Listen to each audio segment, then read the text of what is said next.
My name is Bob Lee Swagger.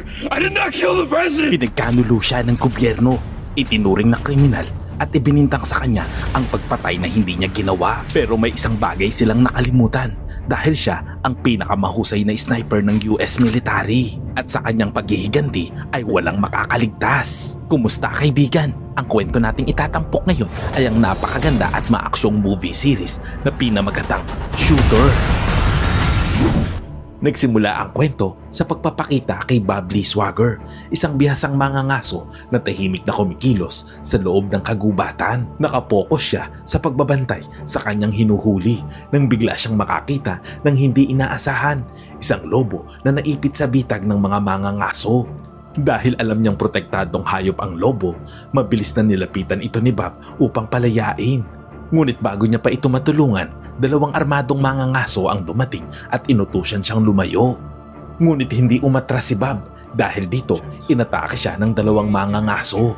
Ngunit dito sila nagkamali dahil sa kanyang karanasan bilang retiradong miyembro ng United States Marine Special Forces, mabilis at madali niyang natalo ang mga ito. Nang mawala ang panganib, pinalaya niya ang lobo at bumalik siya sa kanyang tahanan kung saan payapa siyang namumuhay kasama ang kanyang asawa na si Julie at ang kanilang anak na si Mary. Makalipas ang ilang araw, nakatanggap si Bob ng hindi inaasahang bisita. Ito ay si Isaac Johnson, isang dating kaibigan at superior noong nasa Marine Corps pa siya. May seryoso itong kahilingan. Kailangan nito ang kanyang tulong upang matuntun ang isang sniper na pumatay sa isang CIA agent mula sa napakalayong distansya na 1.5 kilometro ang layo.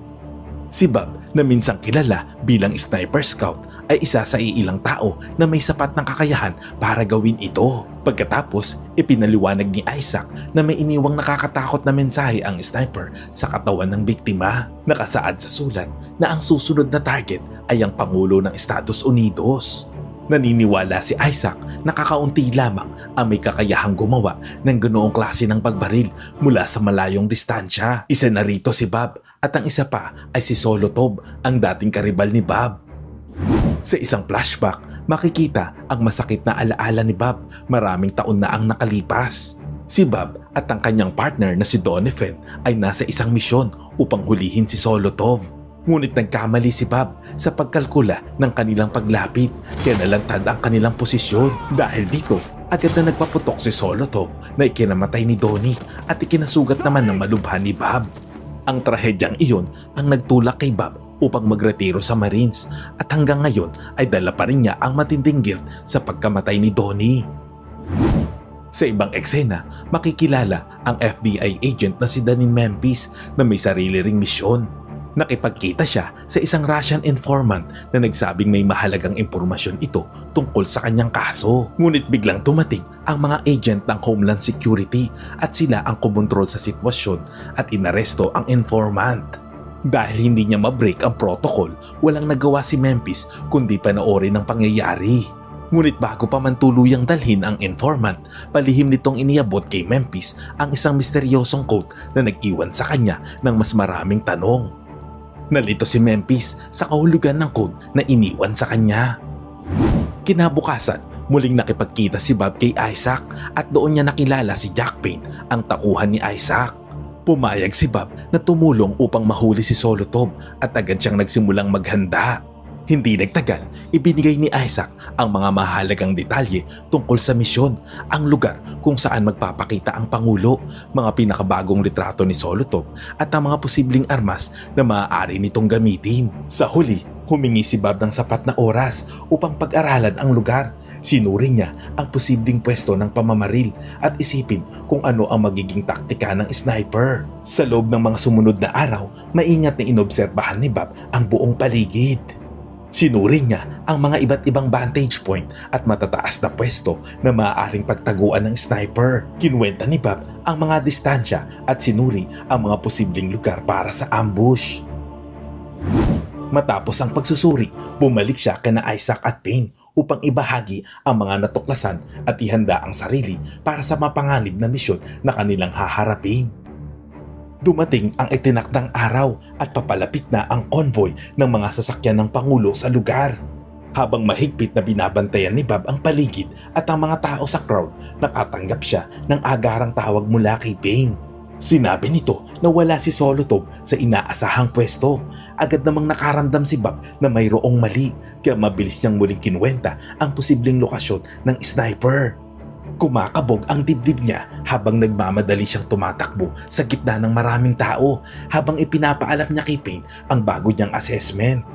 Ngunit pagdating niya sa bagong lokasyon, isang iniwang sniper rifle lamang ang kanyang nakita at wala roon si Solotov. Biglang umalingaw-ngaw ang mga putok ng baril at nang mapatingin si Bob sa malapit na television broadcast, laking gulat niya nang malaman na nabaril na ang Pangulo ng Estados Unidos. Sa sandaling iyon, napagtanto ni Bob ang nakakakilapot na katotohanan na siya ay na-frame up.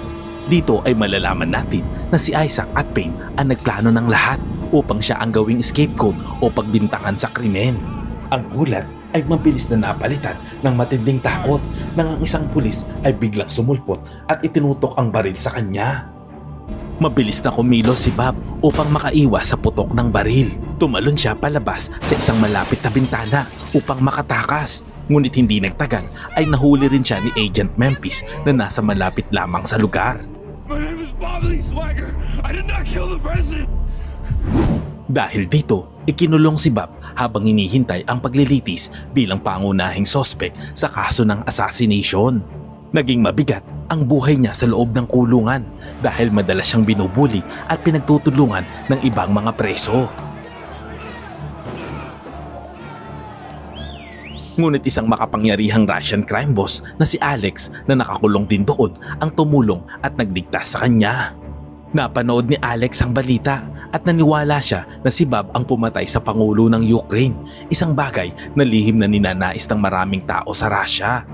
Dahil dito, nalaman ni Bob ang nakakagulat na katotohanan na hindi ang Pangulo ng Estados Unidos ang tunay na biktima, kundi ang Pangulo ng Ukraine.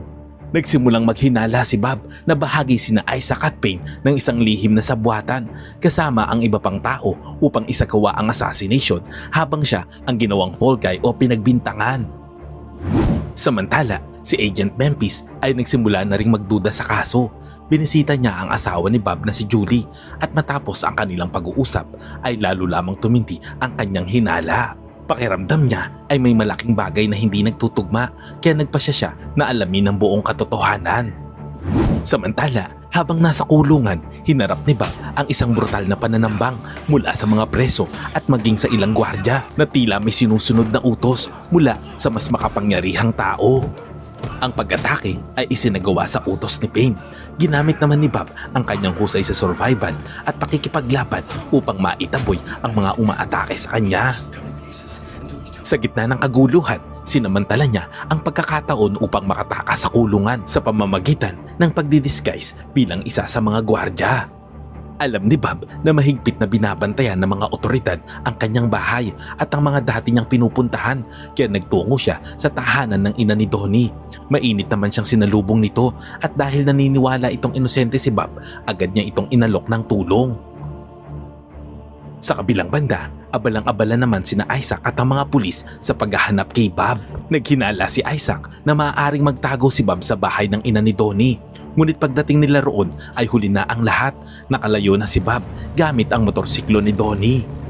Nang gabing iyon, palihim na minamasdan ni Bob ang kanyang sariling bahay mula sa dilim. Pagkatapos ay tinawagan ni Bob si Julie upang tiyaking ligtas ito at nangakong aalamin kung sino talaga ang mastermind sa likod ng assassination at ilalantad ang mga taong nag-frame up sa kanya. Ngunit dahil alam niyang nakatap ang cellphone ni Julie sa team ni Agent Memphis, mabilis niyang tinapos ang tawag matapos humingi ng paumanhin sa kanyang asawa.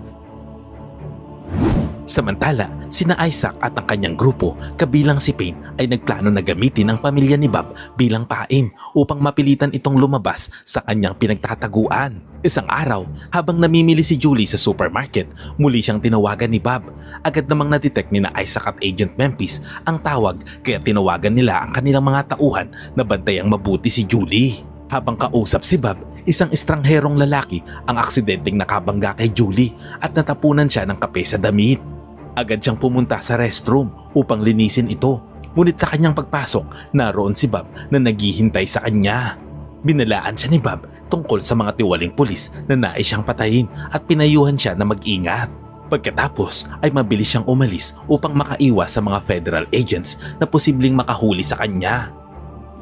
Dahil pakiramdam ni Julie ay mapagkakatiwalaan si Agent Memphis, ibinahagi niya rito ang tungkol sa mga mercenaryong pulis na sangkot sa assassination plot. Dahil dito, nagsimulang imbestigahan ni Agent Memphis ang mga tiwaling pulis at ang mas malalim na sabwatan sa likod ng kaso. Di nagtagal, nahanap ni Agent Memphis ang mercenaryong pulis at sinubukan niya itong tanungin. Ngunit wala siyang napala dahil tumanggi ito na magsiwalat ng anumang impormasyon. Nangangamba naman si Payne na mabunyag ang kanilang sekreto kaya ipinakidnap at pinatay niya ang mersenaryo upang maitago ang kanyang mga krimen. Kinabukasan, bumisita si Bob sa isang dating kaibigan na nagtatrabaho bilang gumagawa ng prosthetic bones sa isang veterans hospital. Nagpagawa si Bob ng isang titanium bone na may serial number na kapareho ng sa kanya. Noong una ay nag-atubili ang kanyang kaibigan dahil wanted fugitive si Bob, ngunit pumayag din ito at ibinigay ang titanium bone. Matapos itong makuha, nagtago si Bob sa isang liblib na cabin sa gitna ng kagubatan. Doon, siya ay naghanda ng iba't ibang patibong dahil alam niya na darating sina Isaac at ang kanyang grupo upang dakipin siya.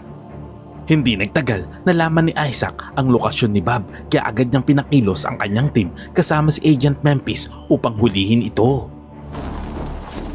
Pagdating nila sa cabin, natagpuan nila itong walang tao, ngunit ang hindi nila alam ay naghanda si Bob ng isang ambush.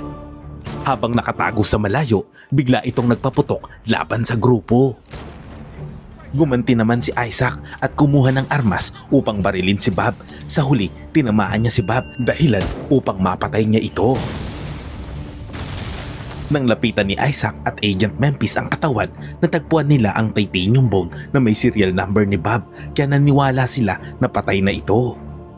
Ngunit habang naghahanap si Agent Memphis ng mga posibleng ebidensya sa cabin, nakatanggap siya ng tawag mula mismo kay Bob. Ibinunyag nito na peke ang kanyang pagkamatay at ginawa niya iyon upang malayang makapag-imbestiga at matukoy ang tunay na mastermind sa likod ng assassination. Makalipas ang ilang araw, bumisita si Payne sa opisina ni Agent Memphis. Sinabi nito na ang Russian informant na matagal niya nang inahanap ay pinatay na mismo ng Russian mob. Ngunit ang totoo ay si Payne mismo ang pumatay rito upang maitago ang kanyang mga sekreto at hindi mabunyag ang kanilang sabuatan. Lalo namang tumindi ang hinala ni Agent Memphis dahil tila konektado ang pagkamatay ng informant sa kaso ni Bob. Samantala, sa libing ni Bob, dumalo ang ina ni Donnie at taimtim na nagluksa kasama si Julie. Wala silang kamalay-malay na buhay pa si Bob at patuloy na lumalaban upang ilantad ang malaking conspiracy laban sa kanya. Samantala, sina Isaac at ang kanyang superior na si Hug Mecum, isang CIA Black Ops operative, ay naghihinala na may alam ang ina ni Donnie tungkol sa sabwatan nila sa pag-frame kay Bob. Dahil natatakot sila na mabunyag ang katotohanan, nagpasya si Isaac na wala na siyang ibang pagpipilian pa kundi patahimikin ito habang maaga pa. Bumalik ang eksena sa nakaraan sa panahon ni Isaac bilang isang marine. Inatasan siya noon sa isang misyon upang patayin si Mula, isang kilalang terorista na responsable sa napakaraming pagpatay. Ngunit si Hug Mecum na nagsisilbing advisor sa operasyon ay nagbigay ng ibang utos na huliin ng buhay si Mula. Naniniwala ang CIA na may mahalagang impormasyon ito na makakatulong upang pabagsakin ang ilang terrorist networks. Ngunit biglang nagkaroon ng madilim na pangyayari sa misyon. Isa sa mga tauhan ni Isaac ang nagtaksil at isinuko siya kay Mula upang ipapatay. Sa mismong sandaling iyon, haharap na sana si Isaac sa mismong kamatayan. Ngunit tumating sina Bob at Donnie bilang mga sniper at iniligtas siya sa pamamagitan ng pagpatay sa mga terorista.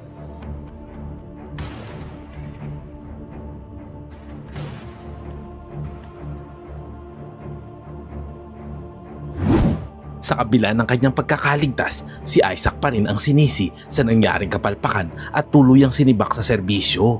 Pagkatapos nun, inalok siya ni Mecum ng mas mataas na posisyon kapalit ng pagtatrabaho sa mga secret operation. Kahit utang ni Isaac kina Bob at Donnie ang kanyang buhay, plano pa rin nitong patayin ang ina ni Donnie dahil tumanggi itong manahimik tungkol sa kaso ni Bob at sa sabuatan na naganap. Samantala, nakipagkita naman si Agent Memphis kay Payne na nangakong ibibigay ang mga file tungkol sa pinaslang na Russian informant. Ngunit lingid sa kaalaman ni Memphis, may masamang plano sa kanya si Payne. Pinainom siya nito ng droga at ikinulong sa sarili niyang bahay at balak nitong palabasin na nagpakamatay siya. Sa pinakakritikal na sandali, biglang dumating si Bob at iniligtas si Agent Memphis. Nabigla naman si Payne sa kanyang paglitaw at agad siyang inatake ni Bob, subalit nagawang makatakas ni Payne. Sa mga oras na yun, dahil nabunyag na ang kanyang pagtatago, hiniling ni Bob kay Agent Memphis na makipagtulungan bilang impormante upang matuklasan ang buong sabuatan sa likod ng pagpatay sa Pangulo ng Ukraine. Sinabi ni Bob na lihim niyang binabantayan si Agent Memphis upang matiyak na wala itong koneksyon kina Isaac at Payne. Ilang araw ang lumipas sa pamamagitan ng masusing investigasyon. Natuklasan ni Bob na pinakialaman ng CIA ang ebidensya tungkol sa bala. Muli niyang isinagawa ang eksena ng pamamaril, kinuwenta ang trajectory ng bala at napag-alaman na ang totoong bala ay naipit sa isang police patrol car na naroon ng assassination. Hinanap ni Bob ang sasakyan hanggang sa makita niya ito sa isang car repair shop. Nagkunwari siyang mekaniko upang makapasok at maimbestigahan ang kotse. Dahil dito, matagumpay niyang nakuha ang tunay na bala nang hindi nabubunyag ang kanyang pagkakakilanlan. Pagkatapos, ipinakita ni Bob ang bala kay Agent Memphis. Magkasama nilang natuklasan na ang bala ay nagmula sa Tree of Liberty, isang rebeldeng grupo na naglalayong magsimula ng revolusyon sa Estados Unidos. Determinado si Bob na ilantad ang katotohanan, kaya nagtungo siya sa hideout ng mga miyembro ng grupo. Sa simula, naging maingat at nagduda ang mga miyembro ng Tree of Liberty sa pagdating ni Bob. Ipinaliwanag ni Bob ang dahilan ng kanyang pagpunta at ipinakita kay James ang balang kanyang nakuha. Maingat itong sinuri ni James, ngunit iginiit niya na hindi iyon nanggaling sa kanilang mga miyembro. Nang tanungin ni Bob kung sino ang supplier ng kanilang mga bala, tumanggi si James na magbigay ng anumang impormasyon. Samantala, nalaman ni Isaac na buhay pa si Bob kaya muli niya itong sinubukang hanapin. Ang kanyang paghahanap ay humantong sa isang car repair shop at di nagtagal sa hideout ng Tree of Liberty. Mag-isang nag-imbestiga si Isaac sa base at nagmasid mula sa malayo. Ngunit hindi nagtagal ay nakita siya at dinala kay James at Bob. Agad namang nilinaw ni Bob na wala siyang koneksyon kay Isaac. Naisip ni James na isang banta si Isaac kaya inutos niya na patayin ito. Iminungkahi naman niya na si Bob mismo ang dapat na gumawa. Dahil may personal pang galit si Bob laban kay Isaac, sinadya niyang hindi ito patamaan. Umaasa siya na maaakit nito ang atensyon ng mga tauhan ni Isaac na nasa paligid. Nagtagumpay ang kanyang plano at hindi nagtagal, sinalakay ng mga tauhan ni Isaac ang hideout dahilan upang sumiklab ang matinding kaguduhan. Lumaban ang mga miyembro ng Tree of Liberty habang nagpapalitan ng putok ang magkabilang panig. Sa gitna ng kaguluhan, nakatakas si Isaac, ngunit nanatili si Bob upang tulungan ang grupo. Nailigtas pa niya ang kapatid ni James mula sa pagkakabaril, kaya lalo niyang nakuha ang tiwala ni James. Bilang pasasalamat, ibinunyag ni James ang pangalan ng supplier ng kanilang mga bala, isang lalaki na nagngangalang O'Brien. Dahil nag-aalala siya para sa kaligtasan ng kanyang pamilya, nagpasya na siyang kumilos. Samantala, nakipagkita si Agent Memphis kay Julie. Sinabi niya ang hinala tungkol sa pagkakasangkot ni Payne sa pag-frame up kay Bob. Nakipag-usap si Julie sa media reporter na nakabantay sa labas ng kanilang bahay at inilantad ang posibleng pagkakasangkot ni Payne sa conspiracy. Layunin niyang makuha ang atensyon ng publiko upang mahirapan si Payne na malayang kumilos. Hindi nagtagal, kusang sumuko si Payne kay Agent Memphis. Sa interrogation room, mariin niyang itinanggi ang anumang kinalaman sa pagpatay sa Russian informant at pag-frame kay Bob. Kumpiyansa siyang walang sapat na ebidensya si Memphis laban sa kanya. Sinubukan ni Payne na linisin ang kanyang pangalan sa pamamagitan ng pagbibigay ng makahulugang clue upang makatulong sa kanilang investigasyon. Dito ay binanggit niya ang salitang Mecum at Annex B. Samantala, matapos makatakas mula sa hideout ng Tree of Liberty, nakipagkita si Isaac kay Hag Mecum at iniulat ang pagsuko ni Payne. Agad silang gumawa ng plano at humingi ng tulong mula sa militar upang kunin si Payne. Ilang sandali lamang, dumating ang mga sundalo upang kuhanin si Payne. Iginiit na ang militar ang ahawak ng kaso at sasailalim si Payne sa court-martial dahil sa kanyang unethical violations. Kahit tutol si Agent Memphis, wala siyang nagawa habang kinukuha si Payne, dahilan upang lalo siyang mabigo at malito sa tunay na nangyayari.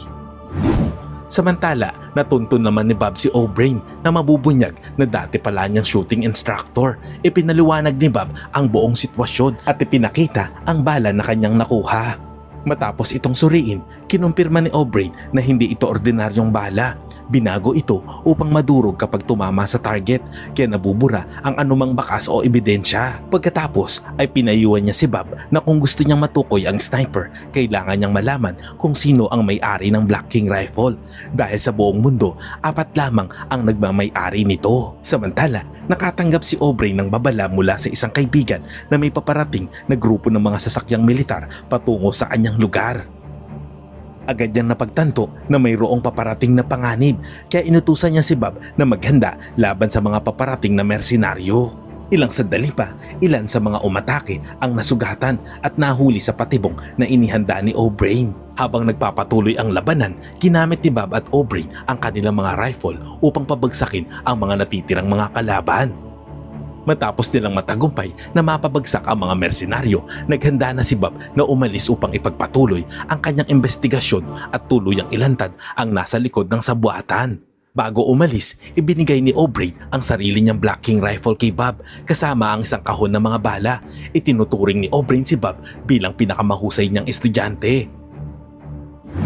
Samantala, nakalaya si Payne sa tulong ni Lon Scott, ang CEO ng Honor Dynamics. Humingi si Payne ng pera kay Lon Scott at iginiit na hawak niya ang Annex B evidence, isang video ng massacre sa isang liblib na nayon sa Ukraine na isinagawa ng isang private military group na sinusuplayan ng Honor Dynamics.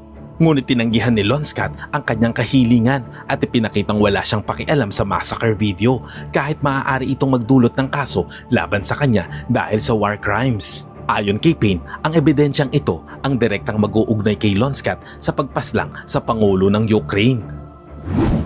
Sa kabilang banda, ipinagpatuloy ni Agent Memphis ang kanyang investigasyon. Sa mga oras na iyon, nakafocus siya sa isang taong nagngangalang Dimitri, isang mahalagang saksi na may alam tungkol sa Annex B. Pagkatapos ay nakipagkita si Memphis sa isang babae na nagngangalang Casper na noong una ay tumangging makipagtulungan. Ngunit kalaunan ay pumayag din ito na ikonekta siya sa isang informant na nakatira sa Russia sa pamamagitan ng video call. Sa kanilang pag-uusap, ibinunyag ng informant ang ilang impormasyon tungkol sa Annex B. Ipinaliwanag nito na si Dimitri ang pinupuntirya ng iba't ibang grupo kabilang na ang militar ng Russia dahil sa sensitibong impormasyong nalalaman nito. Ngunit sa mismong sandali, nasasabihin na nito kung sino ang mastermind sa likod ng massacre. Dumating ang ilang militar ng Russia at pinatay ang informant sa harap mismo ni Agent Memphis dahilan upang maputol ang video connection. Sa ibang eksena, ipinagpapatuloy ni Bob ang paghahanap sa impormasyon tungkol sa Black King rifle. Dumalo siya sa isang exhibition kung saan ipinakita ang naturang armas at doon niya natuklasan na si Lon Scott ang may-ari ng isa sa mga Black King rifles. Nalaman din ni Bob na si Scott ay isang expert at bihasang sniper na kayang tumama sa target mula sa mahigit 1 kilometro ang layo. Agad na sinabi ni Bob ang kanyang natuklasan kay Agent Memphis at hiniling na magkita silang dalawa. Ipinaliwanag niya ang tungkol sa Annex B at kung paanong konektado si Lon Scott sa assassination. Ilang araw ang lumipas, makikitang lihim na binabantayan ni Bob at Agent Memphis ang pag-uusap ni Lon Scott, Hag Mechom at Gregory Krukov na isang Russian agent. Sa kanilang pag-uusap, malinaw na si Krukov ang nag-utos kina Mechom at Scott na ipapatay ang Pangulo ng Ukraine. Napag-usapan din nila ang pambablackmail ni Payne sa kanila gamit ang Annex B evidence, ngunit walang pakialam si Krukov sa hinihingi nito. Matapos marinig ang buong usapan, nakaisip si Bob ng plano, pag-awayin at pagdudahan ng isa't isa sa mga sangkot sa sampuatan at sa pamamagitan ng paggamit kay Payne bilang pain. Agad na pinuntahan ni Bob at Agent Memphis si Krukov upang mag-alok ng isang kasunduan. Sa pagkakataong iyon, sinabi ni Bob na kaya niyang patayin sina Hag Mechom, Lon Scott at Payne kapalit ng parehong halaga na hinihingi ni Payne. Noong una ay nagduda si Krukov dahil pakiramdam niya ay hindi pera ang tunay na motibo ni Bob. Ngunit nakumbinsi siya ni Bob nang sabihin nito na kailangan niya ng pera upang mailayo ang kanyang pamilya sa ibang bansa at makapagsimula ng bagong buhay. Samantala, nagpasya naman si Julie na lihim na umalis sa bahay ng kanyang kapatid upang maghanap ng mas ligtas na matutuluyan. Ilang sandali pa, dalawang lalaki ang dumating sa bahay ng kanyang kapatid na nagpapanggap ng mga reporter na gustong interviewin si Julie. Ngunit ang totoo, mga tauhan nito ni Lonskat at ang tunay nilang misyon ay kidnapin si Julie at si Mary. Ngunit dahil hindi nila natagpuan si Julie, palihim nilang tinap ang cellphone ng kanyang kapatid upang matuntun ang kanilang kinaroroonan. Samantala, ng gabing iyon, nagtungo sina Bob at Agent Memphis sa bahay ni Lonskat habang nililis ni Memphis ang atensyon ng mga gwardya. Palihim namang pumasok si Bob sa loob ng bahay. Gusto ni Bob na patunayan kay Lonskat na mahusay siyang sniper at kaya niya itong patayin anumang oras kung gugustuhin niya. Pagkatapos, binigay ni Bob kay Lonskat ang isang recording ng pag-uusap nila ni Krukov na nagpapahiwatig ng lumalalim na pagdududa at kawalan ng tiwala sa isa't isa. Bago siya umalis, hinamon ni Bob si Lonskat, ngunit hindi direkta sa pamamagitan ng pagsasabing papatayin niya si Krukov at iminungkahing dapat naroon si Lonskat kapag nakipagkita si Payne kay Krukov. Ito ang paraan ni Bob upang mabitag si Lonskat sa isang sniper confrontation dahil alam niya na gustong-gusto nitong patunayan na mas magaling siyang marksman kaysa kay Bob. Dumating ang araw ng pagkikita sa pagitan nina Payne at Krukov. Maingat namang pumesto si Bob sa isang strategic na location habang si Agent Memphis naman ay handang tumulong mula sa ibang posisyon. Ngunit napansin ni Bob na nagtatago si Isaac sa loob ng sasakyan ni Payne at naghahanda na itong bumaril. Dahil dito, napagtanto niya na kailangan niyang baguhin agad ang plano. Habang lumalapit si Bob sa mismong lugar ng engkwentro, gumawa naman si Memphis ng diversion sa pamamagitan ng pagpapaputok sa mga kalaban. Dahil dito, napilitang magtago ang grupo. Nang mapagtanto ni Lonskat na si Agent Memphis ang nagpapaputok at hindi si Bob, nagpasya siya na umatras upang maiwasan ang panganib at muling pag-isipan ng sitwasyon. Samantala, nakatakas si Payne, dala ang ransom money at nagtungo siya sa isang repair shop kung saan niya itinago ang Annex B flash drive. Ngunit ang hindi niya alam ay nakapagtago na si Bob sa trunk ng kanyang sasakyan. Sa tamang pagkakataon, inambush ni Bob si Payne at nakuha niya ang Annex B drive pati na rin ang ransom money. Sa kabilang banda, nahuli naman ng mga tauhan ni Lonskat sina Julie at Mary at ginawa silang bihag. Pagkatapos ay dinala sila kina Lonskat, Isaac at Payne upang gamitin laban kay Bob. Nang malaman ni Bob na dinakip ang kanyang pamilya, agad siyang nakipag-ugnayan kay Isaac. Mari niyang sinabi ang isang kasunduan. Ibabalik niya ang kanyang pamilya kapalit ng Annex B at ng ransom money. Pumayag naman si Isaac sa alok at nangakong tutulungan siya na ayusin ang sitwasyon. Kinabukasan, nakipagkita si Isaac kina Lonskat at Krukov upang pag-usapan ng alok ni Bob. Habang nangyayari ito, lihim namang binabantayan ni Bob at Agent Memphis ang pagpupulong mula sa malayo. Dahil kampante sila na nasa kanila ang kontrol ng sitwasyon, pumayag sina Lonskat at Krukov sa kasunduan. Nagawa naman ni Bob na makausap sandali si Julie sa telepono. Sa pamamagitan ng tawag na iyon, natunton ni Agent Memphis ang kanilang lokasyon kaya nagplano sila ng rescue mission. Pagkatapos matukoy ang lugar, agad na nagtungo sina Bob, Isaac at Agent Memphis. Habang nagbabantay si Agent Memphis at minomonitor ang galaw ng mga kalaban, palihim namang pumasok sina Bob at Isaac sa lugar. Matapos pabagsakin ang ilang gwardya, nadismaya si Bob nang matuklasan na wala roon sina Julie at Mary. Samantala, nakapwesto na si Lonskat gamit ang kanyang Black King rifle at nakatutok na ito kay Bob. Ngunit nalinlang ni Bob si Lonskat gamit ang isang matalinong taktika at nagawa niyang makatakas sa bitag nito. Sa ibang eksena, muling nagkita sina Bob at Isaac upang baguhin ang kanilang plano. Pagkatapos, muling pinuntahan ni Bob si Lonskat at nag-alok ng panibagong kasunduan. Binibigyan niya si Lonskat ng pagkakataon na barilin siya sa panahon ng kanilang transaksyon, isang alok na agad namang tinanggap ni Lonskat dahil sa kanyang labis na kumpiyansa. Lingid sa kanyang kaalaman, bahagi lamang ito ng mas malaking plano ni Bob.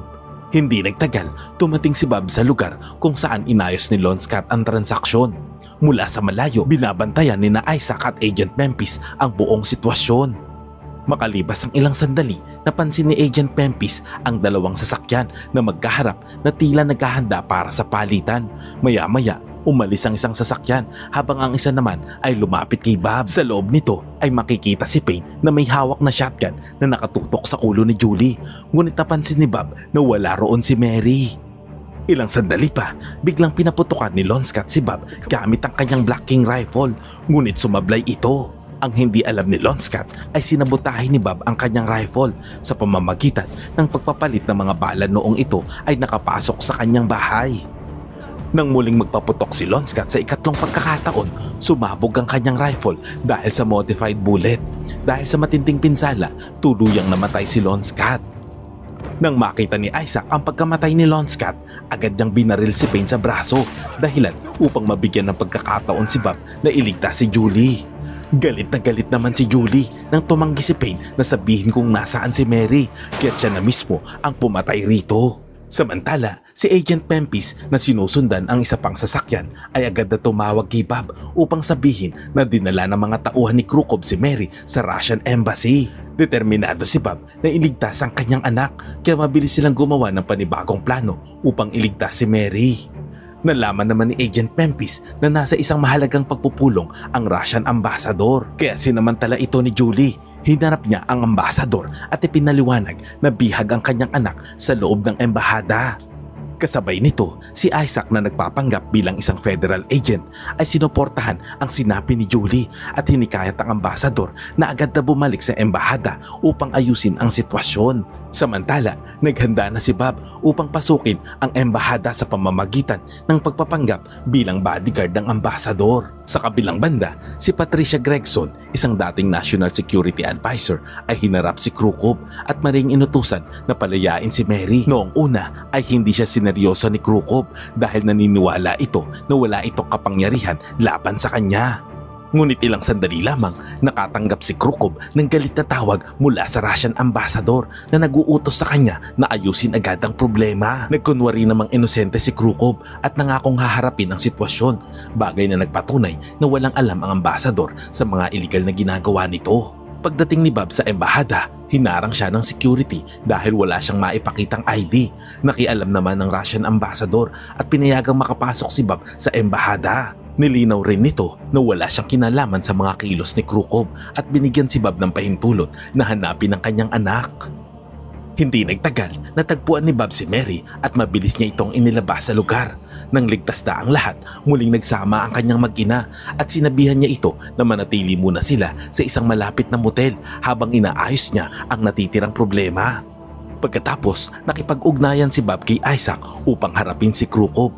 Lumalabas na pumayag si Krukov sa pakikipagkita, ngunit palihim nitong ipinadala ang kanyang mga tauhan upang patayin si Bob at siya naman ay nagtungo sa motel. Malalaman natin na ginamit ni Krukov ang tracking device na lihim niyang itinanim sa anak ni Bob upang matuntun ang kanilang lokasyon. Sa kabilang banda, handa na sina Bob, Isaac, Agent Memphis at ilang FBI agents sa posibilidad ng pananambang at naganda silang salubungin ang pag-atake ng mga tauhan ni Krukov.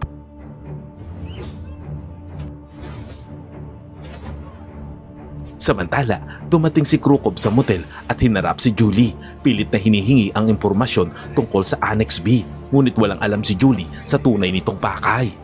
Nang hindi nito maibigay ang sagot na gusto ni Krukov, agad itong nagpaputok sa motel room ni Julie.